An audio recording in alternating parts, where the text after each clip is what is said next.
On this week's Rambler Sports Locker, the men's basketball team redeemed themselves after a strong defensive showing against Indiana State.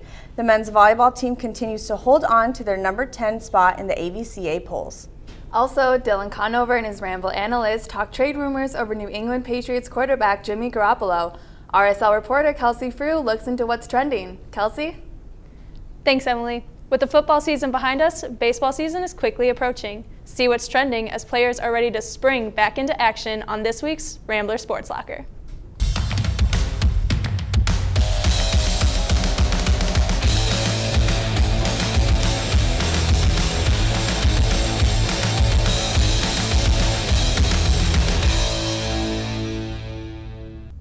Welcome back to another edition of the Rambler Sports Locker. I'm Emily Morgenstern. And I'm Beatrice Cabañas. The men's basketball team faced tough opposition on February 12th against conference rival Wichita State.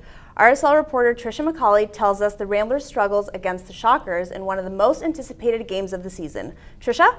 Since joining the Missouri Valley Conference 4 years ago, the Loyola men's basketball team has not been able to defeat the Wichita State Shockers, and the outcome was no different today.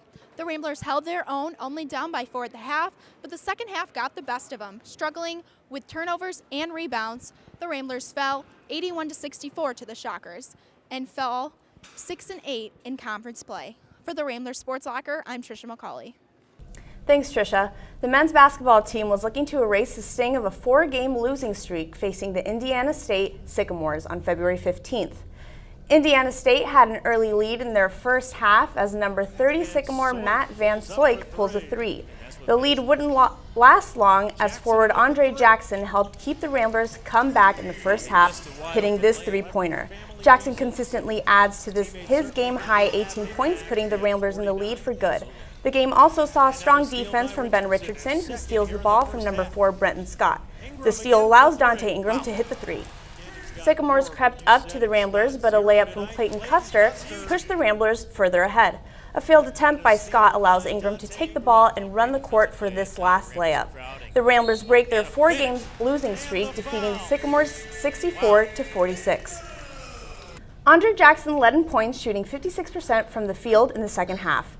The Ramblers hold a 17-14 record overall and are 7-8 in the Missouri Valley Conference. The Ramblers will travel downstate on February 19th to take on the MVC co-leader Illinois State. The men's volleyball team split a pair of road games this past week. On February 9th, Loyola traveled down to Lebanon, Illinois to play McKendree University. Loyola defeated McKendree in 3 sets. Colin Mahan and Ben Plasted led the Ramblers with 8 kills each, while Jeff Jendrick tallied 7 kills and 6 blocks. On February 11th, Loyola traveled to Columbus, Ohio to play number 1 ranked Ohio State. The Buckeyes beat the Ramblers in 3 sets, bringing Loyola's overall record to 7-4. Despite the loss, Loyola remains ranked at number 10 in the AVCA poll. Up next, the Ramblers will host Fort Wayne on February 17th in Gentile Arena at 7 p.m. The softball team is kicking off 2017 on a high note. The Ramblers won all 5 games of their first invitational of the season. The Ramblers had complete control at the Total Control Invitational this past weekend in Rosemont, Illinois, where they swept the series. In the first game against IUPUI, the Ramblers won 9-6 with center fielder Shannon McGee hitting 2 runs and right fielder Brooke Wilson had 3 hits.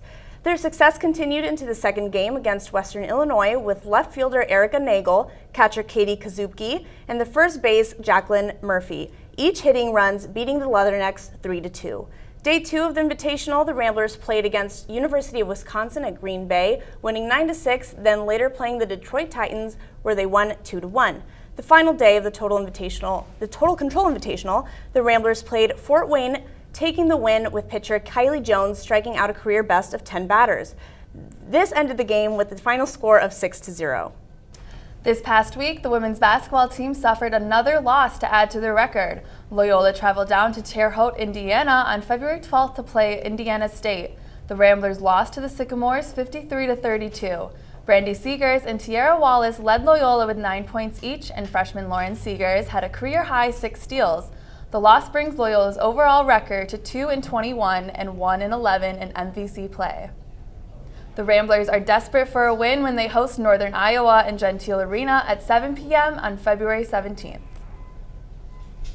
MLB season is on the horizon as teams and players take to the diamond after a seemingly long offseason. The excitement is in full swing as both players and fans alike get spring fever for another exciting season of baseball. Joining us now is RSL reporter Kelsey Frew, who has the latest in what's trending.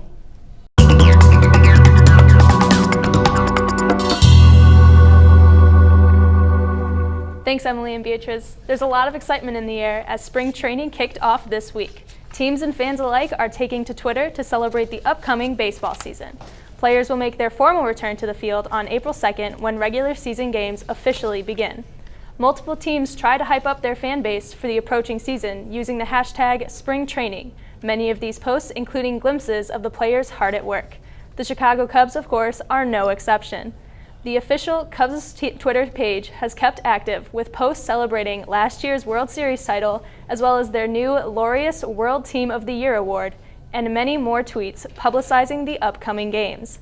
Their spring training posts have received thousands of likes and retweets from excited fans, but the players themselves have been relatively quiet on social media. Cubs third baseman and MVP Chris Bryant recently took to Instagram with a picture of himself from last season and a caption that said nothing more than soon. First baseman Anthony Rizzo has also taken to Twitter with a small group photo captioned "Reunited and it feels so good." As for the rest of the team, little has been said. The players instead have been busy preparing for the work to be done in Mesa, Arizona. Meanwhile, the official Twitter page for the MLB has been posting and retweeting non-stop in anticipation. Retweets from almost every major league team can be found on the MLB Twitter page, and every fan can find information and updates on their favorite teams and players. For more on the start of the season, check out #SpringTraining for yourself. For the Rambler Sports Locker, I'm Kelsey Frew. Over to you, Emily. Thanks, Kelsey.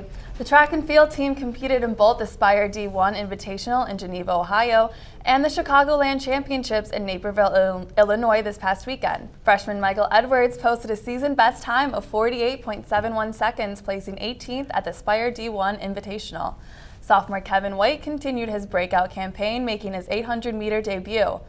White took 5th place with a personal best time of 1 minute and 49 seconds. With this time, White is now 6th all-time at Loyola in this event and currently tops the Missouri Valley Conference 800-meter leaderboard. For the women, junior Casey Block finished 14th overall on the mile with a time of 4 minutes and 55 seconds. Block's time puts her at Loyola's all-time indoor record board in the event and has her 6th in the MVC. Over to Chicagoland Championships, senior Lino Magorjevic finished 7th in the 60-meter hurls, while fellow senior Andrew Bierman finished the 200-meter dash at 23 seconds, which is just over 1 second of his collegiate best of 22.51 seconds. The Rambles will travel down to South Bend, Indiana to participate in the Alex Wilson Invitational at the University of Notre Dame on February 18th. Coming off one of the most successful seasons in program history, the men's soccer team announced their spring schedule on Monday afternoon. The Ramblers are set to play 5 games in March and April, beginning with an away game against Milwaukee University on March 18th. Loyola will close out the spring season on April 22nd, playing in the annual Chicago Cup. Trade rumors loom over the New England Patriots quarterback Jimmy Garoppolo. Dylan Conover and his Ramble analyst discuss whether the trade is worth the asking price in this week's Ramble.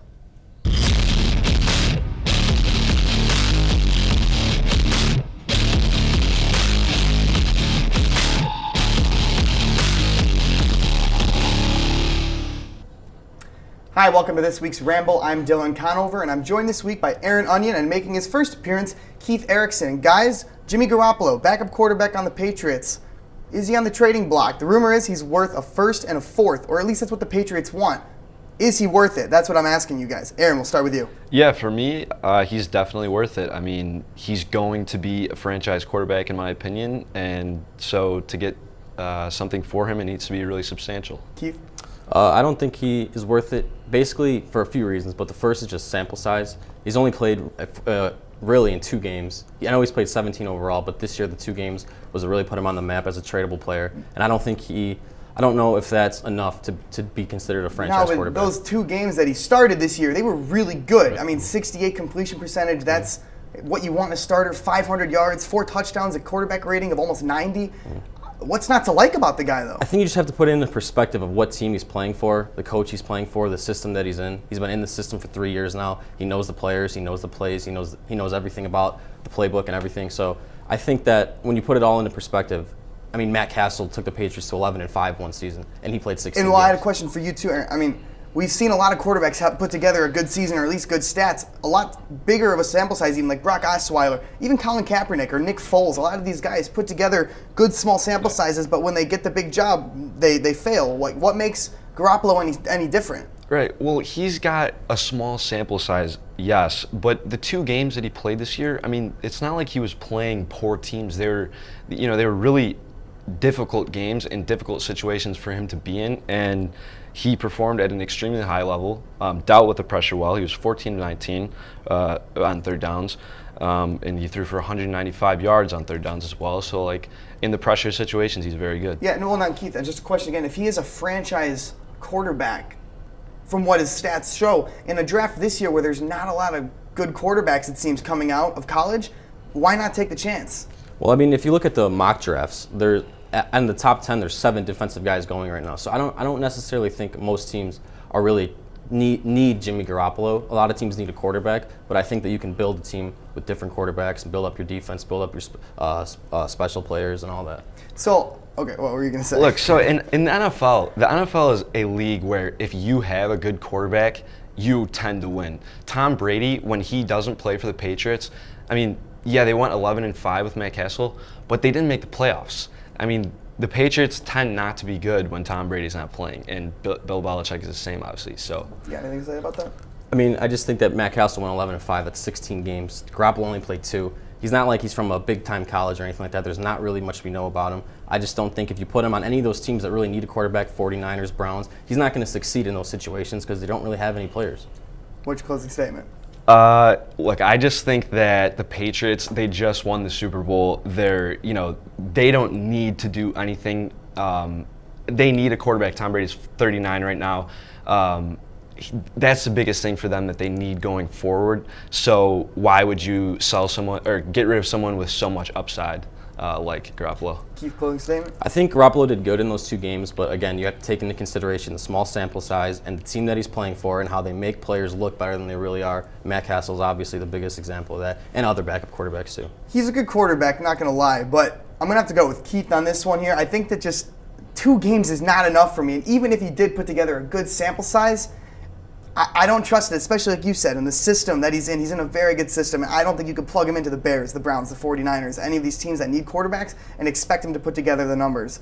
I'm going to go with Keith on this one. Congratulations winning your first Ramble and your first appearance. Thank you. That's it. Thanks, Aaron, for coming out. Back to you guys at the desk. Thanks, Dylan. I got to agree with Keith. He just isn't worth it. For our full episodes and the chance to get in on the conversation, follow and like our social media handles for an up-to-date look at all things Rambler Sports. Thanks for joining us tonight. I'm Emily Morgenstern. And I'm Beatrice Cabañas. Check back next week for another episode of the Rambler Sports Locker. And as always, don't forget to turn out the lights.